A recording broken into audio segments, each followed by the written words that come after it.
நாப்கின்களை சுகாதாரமான முறையில் அகற்றும் வகையிலான எரியூட்டியை புதுச்சேரி கைவினை கலைஞர் பத்மஸ்ரீ முனுசாமி உருவாக்கியுள்ளார். சானிட்டரி நாப்கின்களை முறையாக அப்புறப்படுத்துவதற்கு தீர்வு காணும் வகையில் மண்ணடுப்பிலான எரியூட்டியை புதுச்சேரி கைவினை கலைஞர் பத்மஸ்ரீ முனுசாமி உருவாக்கியுள்ளார். புதுச்சேரியில் முருகம்பாக்கத்தில் இயங்கி வரும் அரசின் கைவினை கிராமத்தில் இதனை உருவாக்குவது குறித்த பயிற்சியினை அவர் அளிக்கிறார். இதனை தமிழகத்தின் அனைத்து மாவட்டத்தைச் சேர்ந்த சுய உதவிக் குழுக்களைச் சேர்ந்த பெண்கள் கலந்து கொண்டு பயிற்சி பெற்றனர்.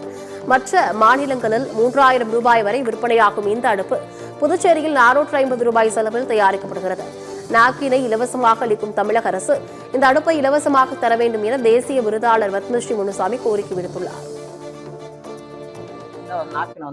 எல்லாரும் குப்பையும் அதில் வெளியெல்லாம் போடுறாங்க. அதனால ஒரு அன்ஈஸியாக உணர்றாங்க. அது வாடுறவங்கள இருந்து நாய் எடுத்து எல்லாத்தையும் இது ஆக்கிடுது.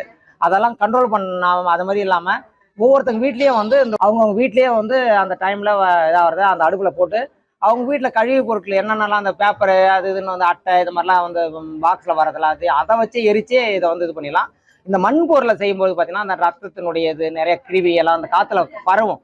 இந்த மண் பொருளை அப்சர்வ் பண்ணணும். இந்த மண் பொருளை எந்த ஒரு வீட்டில் இருந்தாலும் வீட்டுக்கு வர வைரஸ் அது அப்சர்வ் பண்ணிக்கும். அது எடுத்துக்கும். அதனால தான் இதில் நம்ம செஞ்சுருக்கணும். மற்ற இதில் மெட்டலியோ இதெல்லாம் செஞ்சால் கூட அது அந்த புகையை அந்த நச்சு புகையை கக்கும். எல்லா மாவட்டங்களிலும் இந்த மாதவிடாய் சுகாதார அப்புறப்படுத்துறது அப்படிங்கிறது மிகப்பெரிய கழிவுகளை உருவாக்குது.